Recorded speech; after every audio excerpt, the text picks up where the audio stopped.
Waktu saya gali kubur tuh cemerlang dan ada taman. Ibu itu baru berkata, ini anak saya yang pertama. Dia begitu karena dia orang yang rajin datang ke majelis ilmu. Tidak ada amal yang lain kecuali datang hadir ke majelis ilmu. Lalu siapa anak yang kedua siapa? Yang kedua ini anak saya juga. Ini kisah nyata. Ya. Dan orangnya masih hidup. Ulama besar di Suriah yang bercerita ini. Lalu yang kedua siapa? Yang kedua anak saya juga. Apa pekerjaannya? Dia bisnis biasa. Nggak ada amal ibadah yang hebat. Terus kok bisa begitu? Karena biaya untuk mencari ilmu didapat dari adiknya.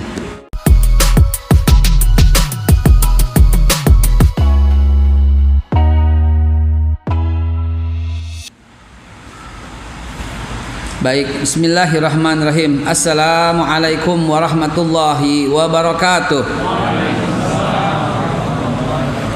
Alhamdulillahi rabbil alamin. Wassalatu wassalamu ala rasulillahi nabiyil karim wa ala alihi wa sahbihi ajmain.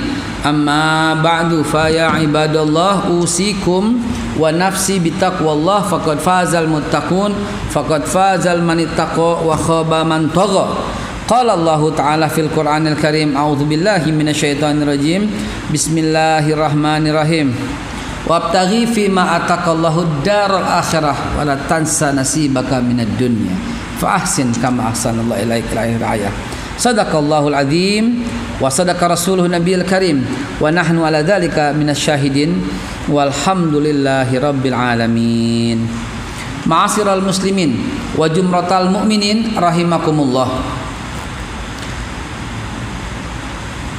Saya mendengar cerita ini langsung dari seorang yang luar biasa. Dia ini seorang ulama besar di Suriah.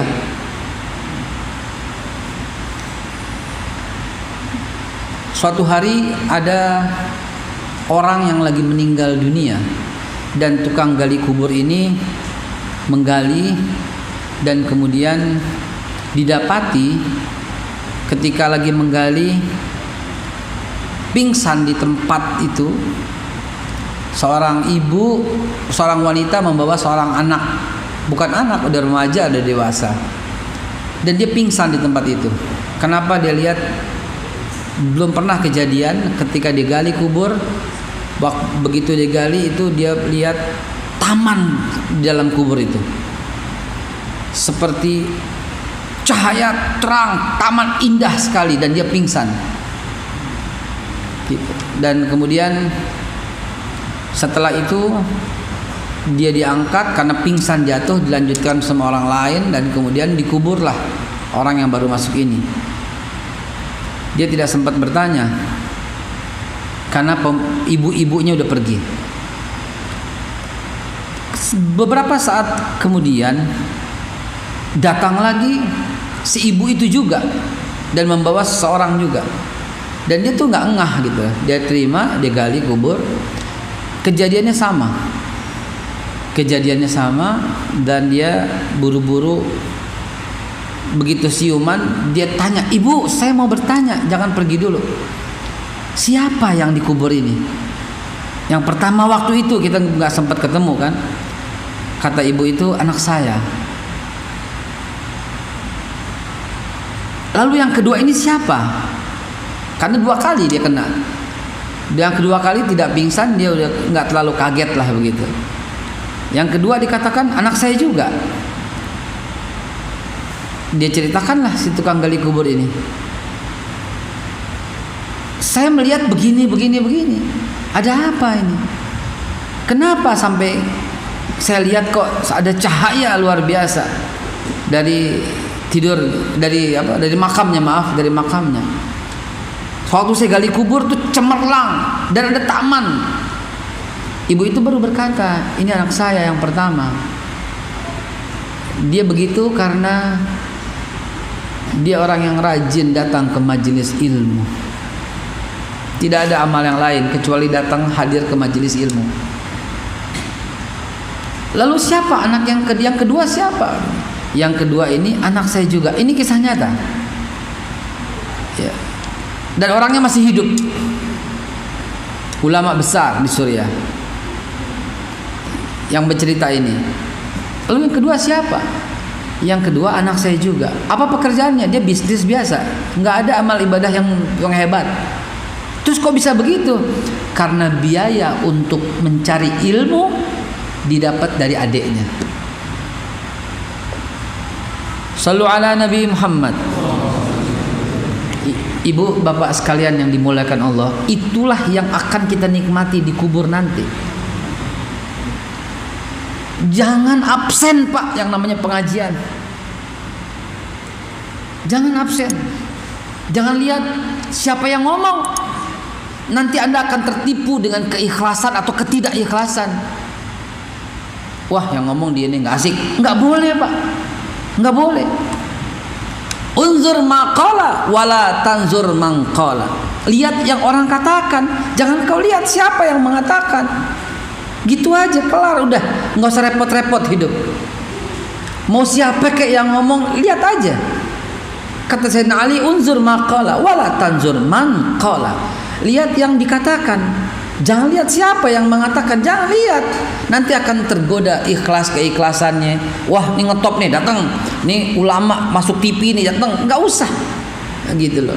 Insya Allah pengurus sudah menseleksi siapa yang berbicara. Sudah meneliti siapa yang berbicara. Tinggal datang ke masjid, ke majelis ta'lim manapun. Dan dapatilah itu. Dapatilah itu. Gitu loh. Almarhum ayah saya mengalami hal itu. Mengalami hal itu. Karena orangnya rajin banget baca Quran, rajin banget belajar ilmu. Ayah saya begitu. Neng-teng saya melulu, saya ingat banget gitu loh. Masih kecil saya tuh diteng-teng ke pengajian ini. Kal, ikut Al-Irsyad pengajian, ikut. Kal, ikut Nurholis Majid dulu, ikut. Kal, ikut. Siapa lagi tuh? Yang Syiah itu siapa namanya? Jalaluddin Rahmat, ikut. Loh, kok dia begini bah? Udah kita dengerin aja. Saya ingat banget itu. Walaupun dia tidak pakai hadis, walaupun dia tidak pakai ucapan Sayyidina Ali, tapi ngomong sama saya begitu. Udah jangan lihat siapa yang datang aja, gitu. Di gedung YTKI, Nurholis Majid yang ceramah, begitu pulang dia dibilangin, tuh jangan dengerin, begitu ada. Abah saya tuh. Kenapa bah? Ada salahnya begini. Masa tiada Tuhan selain Tuhan? Saya ingat banget tuh begitu. Almarhum Nurholis Majid. Mungkin beda persepsi saja kalau sekarang kita lihat ya. Terus datang saya ke tempat pengajian Syiah. Siapa? Si Jalaluddin Rahmat. Datang dengerin sama Abah begitu. Saya udah kesal banget. Ini nggak bener nih dalam hati saya begitu kan. Abah saya biarin. Begitu di mobil tuh dengar kan, jangan dengerin, bego deh, begitu. Jadi apa namanya ya, maksudnya bukan bilang dia bego ya, ini astagfirullahaladzim, ini zaman dulu lah gitu ya. Artinya unsur lihat jangan lihat siapa yang mengatakan, datang aja ke majelis taklim begitu. Dan kesaksian dari yang gali kubur ayah saya di Kober kemarin itu, saya menghampirinya dan bertanya gitu loh. Dia bertanya sama saya, ini tumben saya gali kubur begini, seumur-umur saya belum pernah gali kubur kayak begini, kata tukang gali kubur di Condet. Dia nggak tahu tuh saya udah deg-degan nih, ya Allah kenapa abah gue begitu, udah deg-degan saya. Belum pernah saya gali kubur kayak begini nih, kata tukang gali kubur di Kober. Ya Allah, astagfirullahaladzim, gue tanya jangan, gue tanya aja deh, kenapa? Masya Allah, indah banget. Begitu saya gali, kagak pakai tenaga. Baru saya senggol, tanahnya kebuka. Tanahnya wangi. Siapa nih yang meninggal? Saya nggak kuat, saya nangis bergerung-gerung. Kenapa? Kata tukang gali kuburnya. Saya anaknya, saya bilang. Jadi orang yang menuntut ilmu Pak, jangan ragu, jangan absen, beneran. Ya, mau sakit kayak mau kagak kayak sebisa-bisanya datanglah. Begitu, jangan absen. Siap ya, kita menuntut ilmu terus ya. Kenapa? Karena ilmu itu cahaya. Al ilmu nur. Ya, pepatah bilang ilmu itu cahaya.